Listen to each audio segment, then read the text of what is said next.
Hey guys, Coach Decatur here, just giving you an online lesson really quick. So I'm going to cover a few different things. I'm going to do some solo drills. I'm going to do a little bit of actual technique just in case you need a couple other things on testing. And we're going to even give you one of just an escape to an arm bar, just as a different option. It's not necessarily something that you can show for testing, but it's something you need to know. So I'm going to go through a few different things. Just follow along with me for this first portion. These are going to be the solo drills.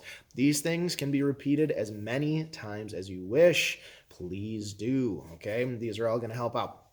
So the first thing we're going to do is a CPR armbar. You can do this straight on the floor, or if you have a pad, that helps out too.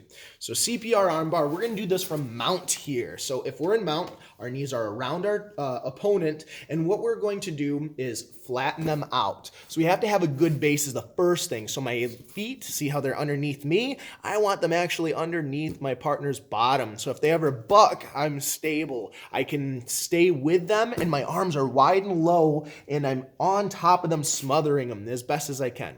But if I do this, what happens typically is they'll push us up in the air. When they push us up in the air, I'm going to put my arms around one of theirs, but on their chest, and I'm going to pop them in an S mount and do an arm bar. It looks like this. All right, and then I sink back into the arm bar.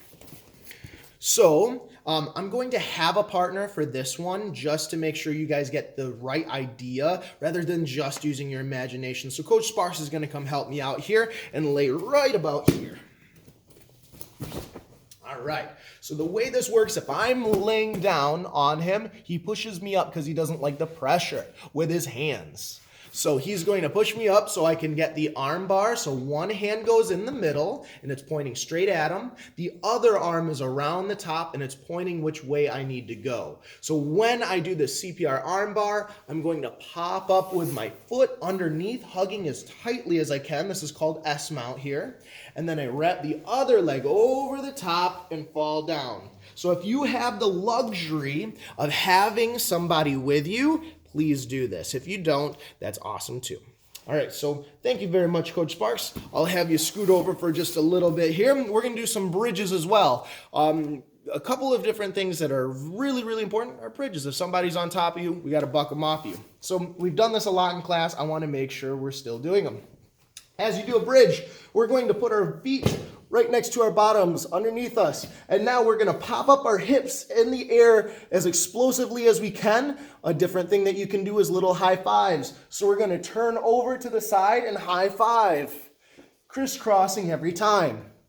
If you get really good at this, I want you to turn all the way over and come up to your knees. If you get really good at that, I want you to bridge on your head and turn over without using your arms. So they're hugged up nice and tight so you're not exposing yourself. So that's a few different variations of the bridge that you can do at home. We're going to move into some triangles as well. So as we get more technique, we wrap people up in a triangle and try to choke them with our legs. So one thing we can do is after we get into that position, we're going to triangle our legs. I have one leg extended, other leg underneath my knee. I'm going to wrap that up. This makes our triangle here. I'm going to post that foot on the ground and lift my hips up.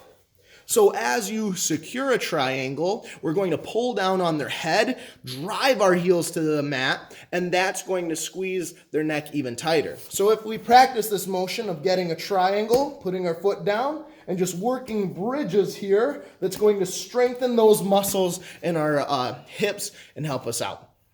Another variation is just triangle lifts. So the next way we can do this, I'm going to double check here.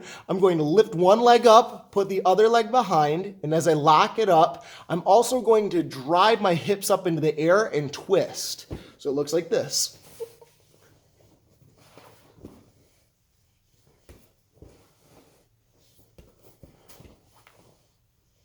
I gave you a number of different views just to make sure we were in frame here. You can do that however you want, but make sure work both sides. You have this side and that side. All right, so next drill is going to be shrimping in place or in a circle. Again, I want you to work on these to keep yourself safe, get out of trouble.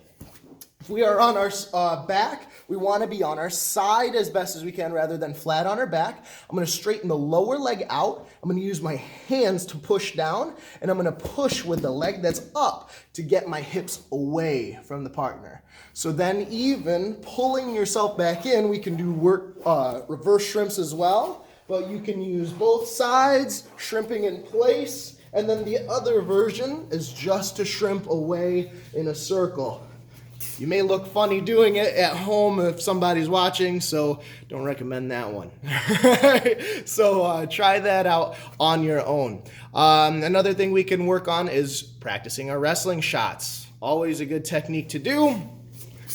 Stepping, you can even use your hand for support if this is something that you're practicing for the first time. We step with a penetration step. You can even grab the ground if you want with the same side hand. And we're going to drive this knee to the ground with a trail leg coming around and up.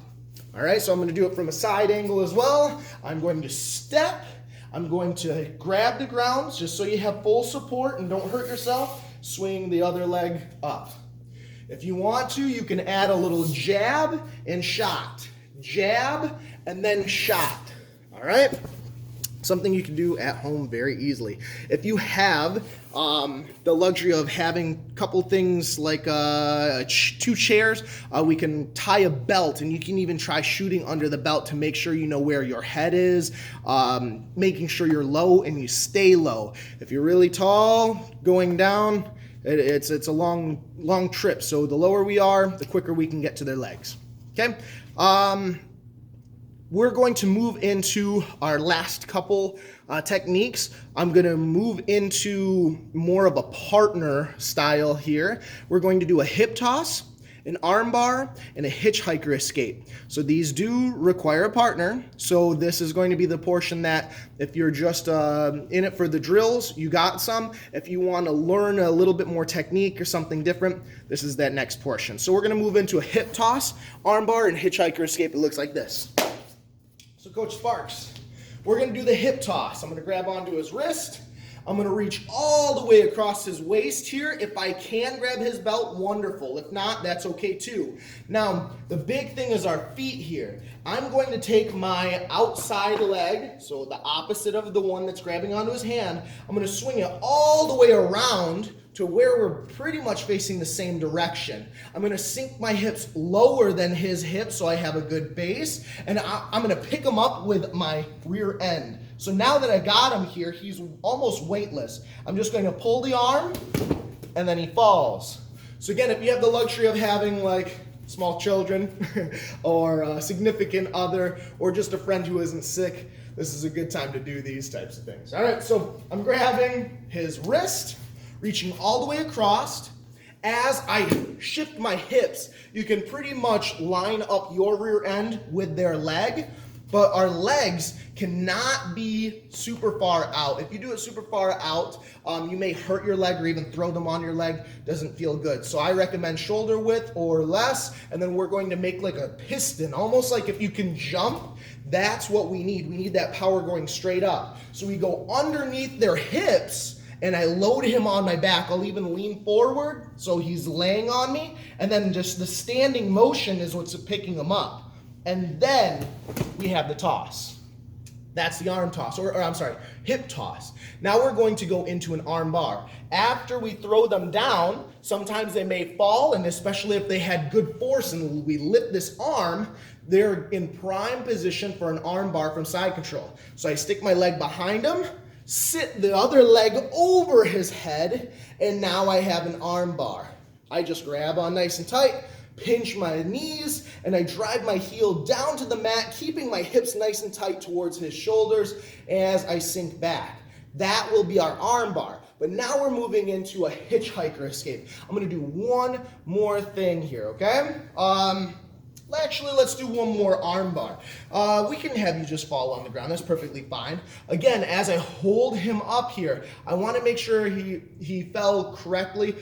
He's on his side for this example. You can switch it to this next portion here. I'll explain it in just a moment. But if he's on his side, I want to put this shin right behind his back so his arm is upwards. As I swing this leg around and almost do like a pistol squat, now he's in a good position for me to get that arm a little bit easier.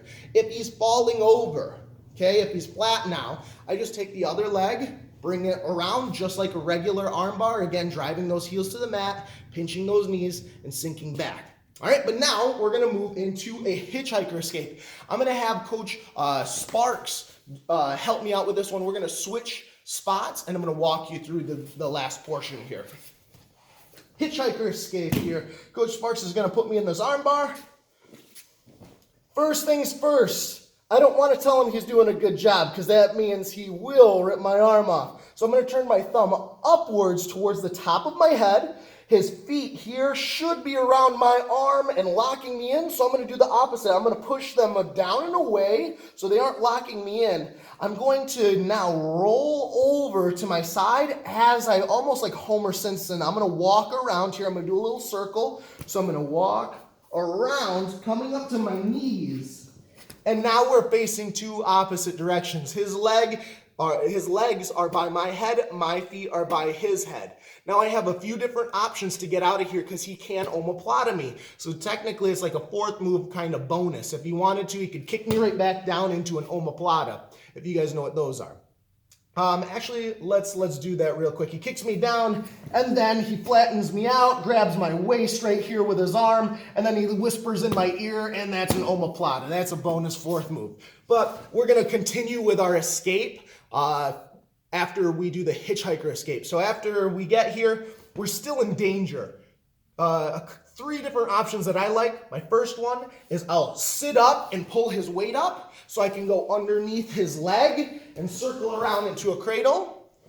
Another option will be from here, I can roll through, okay? Or the last option, I'm gonna lose my glasses, of course. The last one is to circle back towards him. So I put my head on the ground and I hop over him, and now I'm out as well. All right, so I was trying to make this video as quick as possible. It is a video, so watch it over as many times as you need to get all the different details. But we will see you guys in class as soon as possible. You guys stay safe and get your Purell.